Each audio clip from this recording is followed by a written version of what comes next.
Numbers 21. When the Canaanite king of Arad, who lived in the Negev, heard that Israel was coming along the road to Atharim, he attacked Israel and captured some prisoners. So Israel made a vow to the Lord, "If you will deliver this people into our hands, we will devote their cities to destruction."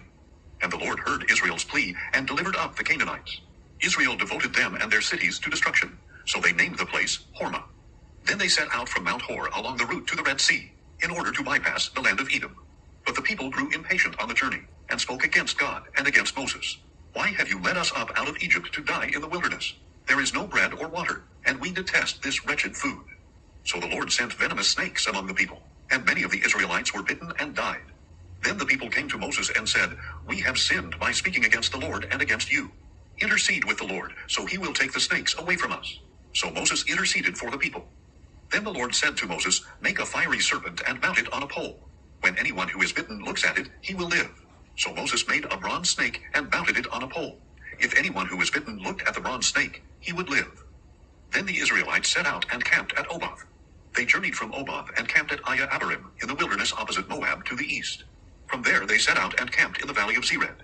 From there they moved on and camped on the other side of the Arnon, in the wilderness that extends into the Amorite territory. Now the Arnon is the border between the Moabites and the Amorites. Therefore it is stated in the book of the wars of the Lord, Wahab and Suphah and the wadis of the Arnon, even the slopes of the wadis that extend to the site of Ar, and lie along the border of Moab. From there they went on to Beer, the well where the Lord said to Moses, "Gather the people so that I may give them water." Then Israel sang this song, "Spring up, O well, all of you sing to it. The princes dug the well, the nobles of the people hollowed it out with their scepters and with their staffs." From the wilderness the Israelites went on to Mattanah, and from Mattanah to Nahaliel, and from Nahaliel to Bamoth, and from Bamoth to the valley in Moab, where the top of Pisgah overlooks the wasteland. Then Israel sent messengers to Sihon king of the Amorites, saying, "Let us pass through your land. We will not cut through any field or vineyard, or drink water from any well.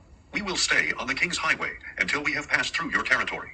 But Sihon would not let Israel pass through his territory. Instead, he gathered his whole army and went out to confront Israel in the wilderness. When he came to Jahaz, he fought against Israel. And Israel put him to the sword and took possession of his land, from the Arnon to the Jabbok, but only up to the border of the Ammonites, because it was fortified.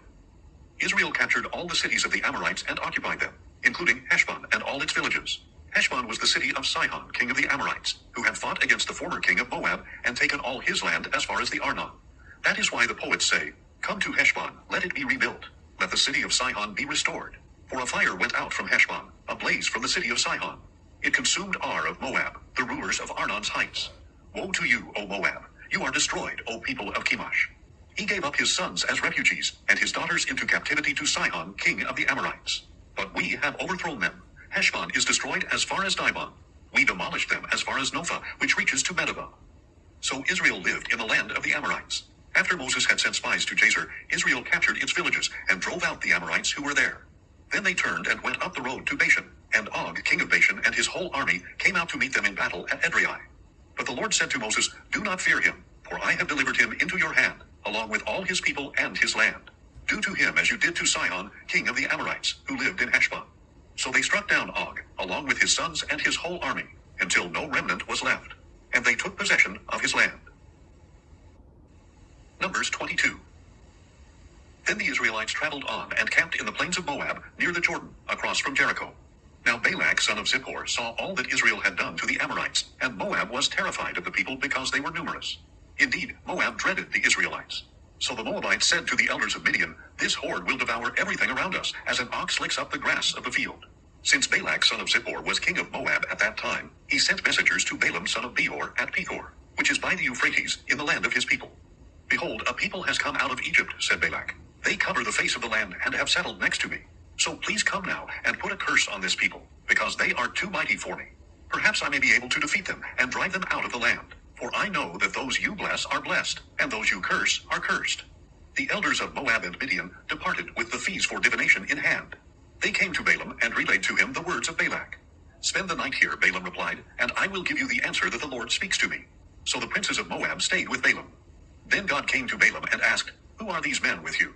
And Balaam said to God, "Balak son of Zippor, king of Moab, sent me this message. Behold, a people has come out of Egypt, and they cover the face of the land. Now come and put a curse on them for me. Perhaps I may be able to fight against them and drive them away." But God said to Balaam, "Do not go with them.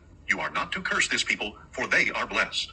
So Balaam got up the next morning and said to Balak's princes, Go back to your homeland, because the Lord has refused to let me go with you. And the princes of Moab arose, returned to Balak, and said, Balaam refused to come with us.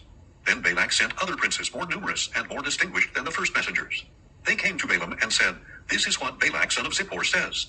Please let nothing hinder you from coming to me, for I will honor you richly and do whatever you say. So please come and put a curse on this people for me. But Balaam replied to the servants of Balak, If Balak were to give me his house full of silver and gold, I could not do anything, small or great, to go beyond the command of the Lord my God. So now, please stay here overnight as the others did, that I may find out what else the Lord has to tell me. That night, God came to Balaam and said, Since these men have come to summon you, get up and go with them. But you must only do what I tell you. So in the morning Balaam got up, saddled his donkey, and went with the princes of Moab. Then God's anger was kindled because Balaam was going along, and the angel of the Lord stood in the road to oppose him. Balaam was riding his donkey, and his 2 servants were with him. When the donkey saw the angel of the Lord standing in the road, with a drawn sword in his hand, she turned off the path and went into a field. So Balaam beat her to return her to the path. Then the angel of the Lord stood in a narrow passage between 2 vineyards, with walls on either side. And the donkey saw the angel of the Lord, and pressed herself against the wall, crushing Balaam's foot against it. So he beat her once again. And the angel of the Lord moved on ahead, and stood in a narrow place where there was no room to turn to the right or left. When the donkey saw the angel of the Lord, she lay down under Balaam, and he became furious, and beat her with his staff. Then the Lord opened the donkey's mouth, and she said to Balaam, What have I done to you, that you have beaten me these 3 times? Balaam answered the donkey, You have made a fool of me. If I had a sword in my hand, I would kill you right now. But the donkey said to Balaam, Am I not the donkey you have ridden all your life until today? Have I ever treated you this way before? No, he replied. Then the Lord opened Balaam's eyes, and he saw the angel of the Lord standing in the road with a drawn sword in his hand. And Balaam bowed low, and fell face down. The angel of the Lord asked him, Why have you beaten your donkey these 3 times?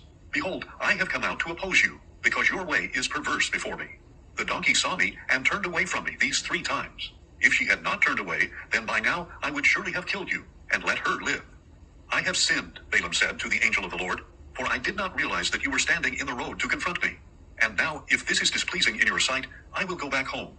But the angel of the Lord said to Balaam, Go with the men, but you are to speak only what I tell you. So Balaam went with the princes of Balak. When Balak heard that Balaam was coming, he went out to meet him at the Moabite city on the Arnon border, at the edge of his territory. And he said to Balaam, Did I not send you an urgent summons? Why did you not come to me? Am I really not able to richly reward you? See, I have come to you, Balaam replied. But can I say just anything?